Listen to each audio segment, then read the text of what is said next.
দিয়ে কি করব, বয়স দিয়ে কি করব, যদি একটা ভালো মনের মানুষই আমার পাশে না থাকে। তার বয়স যেমনই হোক তাতে আমার আপত্তি নাই, আমি চাই একটা ভালো মন। অনুষ্ঠানে ক্যামেরার সামনে দাঁড়িয়ে আছে একজন বোন, গ্রামের বোন। তার সাথে কথা বলবো, জানবো তারই গল্প।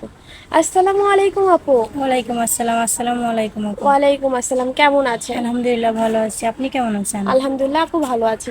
আপু কুষ্টিয়া থেকে এসেছেন? জি। আপু, আপনার বর্তমান বয়স? 24 বছর। 24 বছর। নাম কি? সাথী আক্তার। সাথী আক্তার। আপু কুষ্টিয়া থেকে আমাদের কাছে এসেছে। কেন এসেছেন আপনার মুখে দর্শক শুনতে চায়। আমি একটা ভালো মনের মানুষ চাই, যে কিনা আমার সুখ দুঃখের সাথে আমার পাশে থাকবে। আমি এমন একটা মানুষ চাই যার ভিতরে আঘাত, কষ্ট আছে, যন্ত্রণা আছে, এমন একটা মানুষ আমার জীবনে আমি চাই। কেন যন্ত্রণাময় কাউকে চান? যার ভিতরে কষ্ট আছে সে খালি ভালোবাসা বুঝে, আর যার ভিতরে সুখ আছে সে কখনো কষ্টের মূল্য বোঝে না। আপু আপনার 24 বছর জি। বয়স, বিয়ে শাদী হয়েছে? জি না, আমার বিয়ে ঠিক হয়েছিল, ওখান থেকে যৌতুক চাইছিল, যার কারণে যৌতুক দেওয়ার মতন সামর্থ্য আমার আব্বুর নাই, ওই জন্য ওখানে বিয়ে ভেঙে গেছে আমার। বিয়ে ভেঙে গেছে? জি। মানে সব কথাবার্তা পাকাপোক্ত জি, হওয়ার বিয়ের পরেও? দিন পরে গেছিল, পরে টাকা চাইছিল, কিন্তু আমার আব্বু তো টাকা দেওয়ার মতন কোনো ক্ষমতা নাই, যার কারণে ওখানে আমার বিয়ে হয়নি। এখন আমি একাকিত্ব জীবন পার করছি।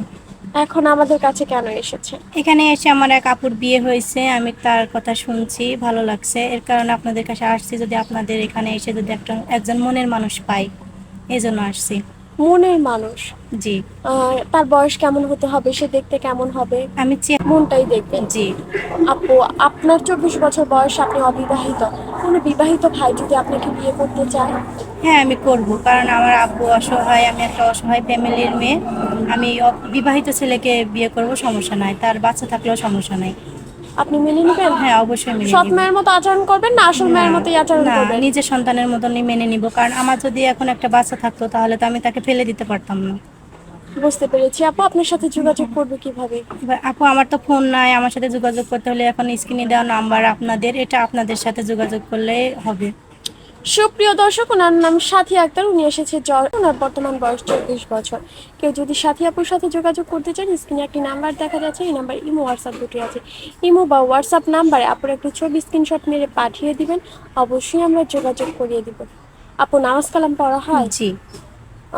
বাংলা কতদূর পড়ার সুযোগ আমি ক্লাস পেয়েছেন? 9 পর্যন্ত লেখাপড়া করছি, কোরআন শরীফ পড়তে জানি। 9 পর্যন্ত পড়েছেন?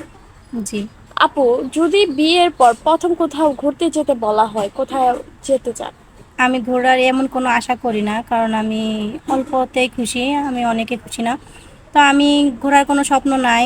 তো আমার হাজব্যান্ডের যদি টাকা পয়সা না থাকে আমি কোথায় ঘুরবো, মনে করবো আমার বাড়িতেই ঘোরা, তার সাথে আনন্দ থাকলে আমি মনে করবো এটাই সবচেয়ে প্রতিটা বেশি। মুহূর্তেই জি, ঘোরা হয়ে অনুভব যাবে করতে আমার। চান? জি। আচ্ছা আপু, ভালো থাকবেন। আসসালামু আলাইকুম। ওয়ালাইকুম আসসালাম। আসসালাম।